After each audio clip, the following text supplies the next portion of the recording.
अस्सलाम वालेकुम वरहमतुल्लाहि वबरकातुहू। तमाम सरकारी मुलाजमीन और पेंशनर्स को ताज़ा तरीन ख़बरों के साथ खुश आमदीद कहता हूँ।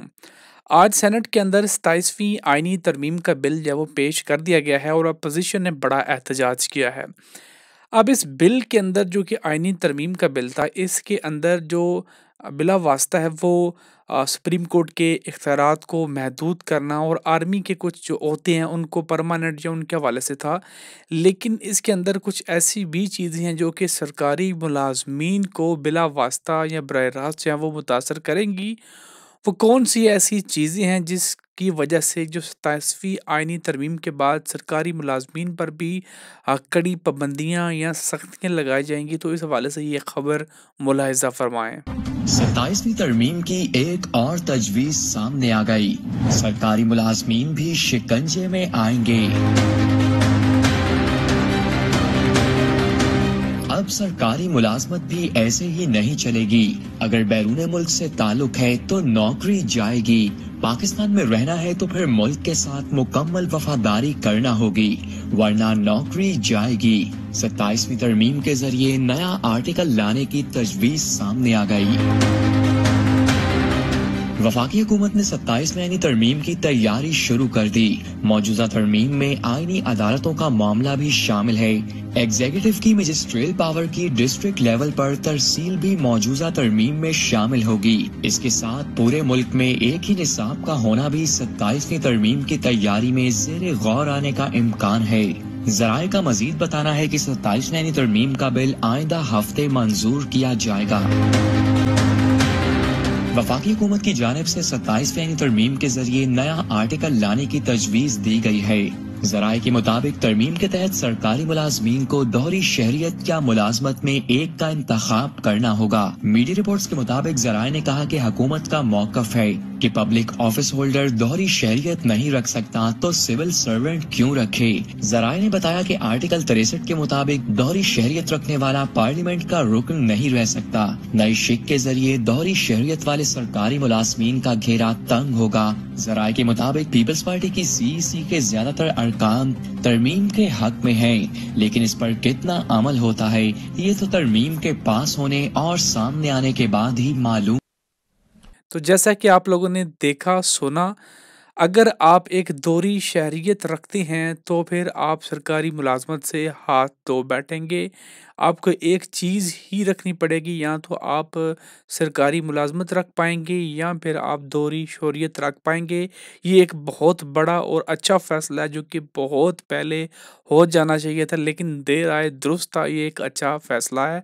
आपका इस फैसले के बारे में क्या कहना है? नीचे सेक्शन में कमेंट सेक्शन में ज़रूर बताइएगा। अगली खबर है जी, प्राइवेटाइजेशन के हवाले से वफाकी हुकूमत ने 24 सरकारी इदारे फ़रोख्त करने का फ़ैसला कर लिया है। तो ये अमल अब बड़ी तेज़ी से जारी है और कुछ मुलाजमीन बड़े परेशान हैं। ख़ासकर इन इदारों के पेंशनर्स बड़े परेशान हैं कि आया अगर ये इन इदारों की निजकारी कर दी जाएगी यानी ख़त्म कर दिया जाएगा तो आया उनकी पेंशन के ऊपर इसका क्या असर पड़ेगा। तो तकरीबन एक दिन पहले जो है वो वफाकी वज़ीर ख़जाना मोहम्मद औरंगज़ेब ने कहा था कि वफाकी हुकूमत ने राइट साइजिंग करके 39 वजारतों को ज़म किया जा रहा है, जबकि 24 सरकारी इदारे बेचने का फ़ैसला किया गया है। PIA की निजकारी साल ख़त्म होने से पहले ही कर दी गई है। इस हवाले से एक इन्होंने वेबसाइट भी क्रिएट किया है, एक इदारा भी बनाया गया है जिसका नाम भी रखा गया है मिनिस्ट्री ऑफ प्राइवेटाइजेशन। और इसके अंदर उन्होंने प्लान भी शेयर किया अपना प्राइवेटाइजेशन का, जो कि 2024 से 2029 तक होगा।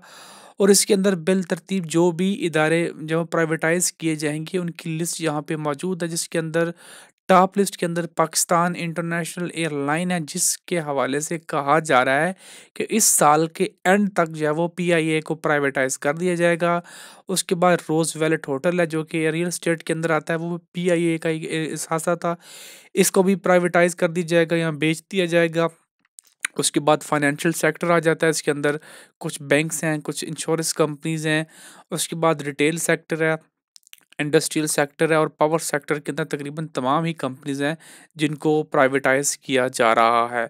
अब यहाँ पे जो वुमेन फर्स्ट वुमेन बैंक है जो कि यहाँ पे फाइनेंशियल सेक्टर के अंदर आता था, उसको भी प्राइवेटाइज़ कर दिया गया है, तो बिल तरतीब 2029 तक ये जो बाकी रिमेनिंग कंपनीज़ हैं, इनको भी प्राइवेटाइज़ कर दिया जाएगा। लेकिन अब सवाल ये पैदा होता है कि जो इन कंपनीज़ के रिटायर्ड मुलाज़मीन हैं, उनकी पेंशन पर क्या तहफ़्फ़ुज़ात होंगे?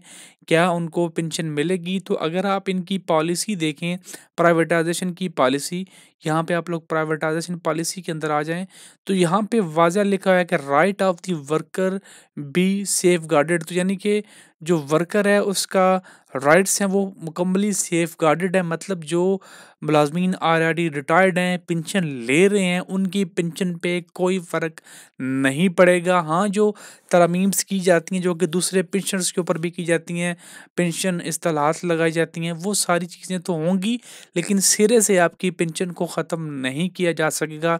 जिनको पेंशन मिल रही है, वो मिलती रहेगी। हाँ, जो नए मुलाज़मीन हैं, जो अब रिटायर होने जा रहे हैं, उनकी वजह से मसाइल होंगे, लेकिन जो ऑलरेडी रिटायर्ड हैं, उनको किसी भी तरह का कोई भी मसला नहीं होगा। अगर हम मज़ीद इस ख़बर की तफ़सील में जाएँ, जो कि जिसके अंदर उन्होंने कहना है कि वफ़ाक़ी हुकूमत में राइट साइज़िंग का अमल जारी है, 29 वज़ारतों को ज़म किया जा रहा है और वज़ारतों के इंतज़ाम और गैर ज़रूरी महकमों की बंदिश पर 70% काम मुकम्मल हो चुका है। मुलाज़मीन को निजी शोबे के बराबर पैकेजेस दिए जाएँगे। पेंशन इस्तेलाहत भी हुकूमती एजेंडे का हिस्सा हैं। मोहम्मद औरंगज़ेब ने कहा है कि मुस्तहकम तरक्की के लिए आबादी में इज़ाफ़ा और मौसमियाती तब्दीलियों से फ़ौरी तवज्जो देने वाले मसाइल मौजूद हैं।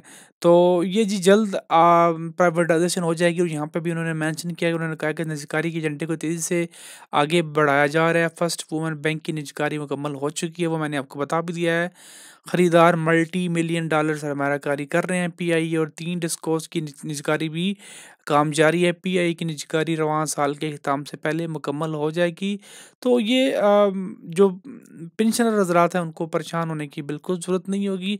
बाकी जो प्राइवेटाइज़ेशन का काम है, वो बड़ी जल्दी से कंप्लीट किया जा रहा है और कुछ जगहों पे मुलाज़मीन को या कह लें कि लोगों को जब वो शकूक व शुबहात भी हैं। एक तो जो सरकारी हॉस्पिटल्स हैं, उनको प्राइवेटाइज़ करने के हवाले से और स्कूलों की निजीकारी के हवाले से कुछ जो है वो मसाइल दरपेश हैं। उस हवाले से मुज़ाकरात ऑलरेडी हो रहे हैं और कुछ पॉजिटिव रिस्पांस की उम्मीद नहीं की जा रही है। आज के लिए बस इतना ही। मज़ीद खबरों और वीडियोज़ के लिए आप हमारे चैनल को सब्सक्राइब करना मत भूलिएगा। शुक्रिया।